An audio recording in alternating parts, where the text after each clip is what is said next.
কবরস্থানে যেয়ে দেখছো এখানে যারা শুয়ে আছে তারা কখনো হাসতো, কথা বলতো, স্বপ্ন দেখতো, তারা আজ মাটির সাথে মিলিয়ে গিয়েছে। কাফনের কাপড় ছাড়া তার কোনো সঙ্গী নেই, তার কোনো আত্মীয় স্বজন নেই, তার মা বাবা খালা কেউ নেই, শুধু আছে আমল। হয়তো তা তাকে শান্তিতে রেখেছেন, নয়তো আজ এই দুনিয়া ক্ষণিকের, আজ আছি কাল নেই। যে মাটির উপর দাঁড়িয়ে আমরা অহংকার করি, একদিন সেই মাটির নিচেই আমাদের ঠিকানা হবে। হে আল্লাহ, কবরবাসীদের কথা মনে হলেই বুকটা কেঁপে ওঠে। আজ যারা মাটির নিচে নিঃসঙ্গ পড়ে আছে, একদিন তারাও আমাদের মতোই হাসতো, গল্প করত, স্বপ্ন দেখত।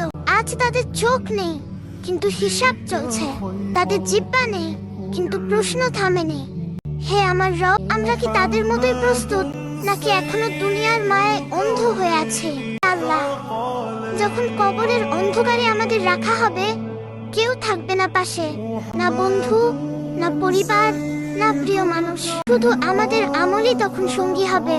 হে দয়াময়, আমরা নামাজে গাফিলতি করি, গুনাহকে হালকা ভাবে নেই, আর ভাবি সময় আছে, কিন্তু কবরের মানুষগুলো যেন নীরবে আমাদের বলে ফিরে আসো, সময় ফুরিয়ে যাচ্ছে। ইয়া আল্লাহ, কবরের আযাব থেকে আমাদের হেফাজত করুন, আমাদের সব গুনাহ মাফ করে দিন, আমাদের অন্তরকে হেদায়েত দিন, যেন আমরা আজই ফিরে আসতে পারি আপনার পথে। হে আল্লাহ, আমাদের এমন বান্দা বানান যাদের কবর হবে জান্নাতের বাগান। আমাদের কবরটা যেন ভালো থাকে, কষ্টের জায়গা না হয়।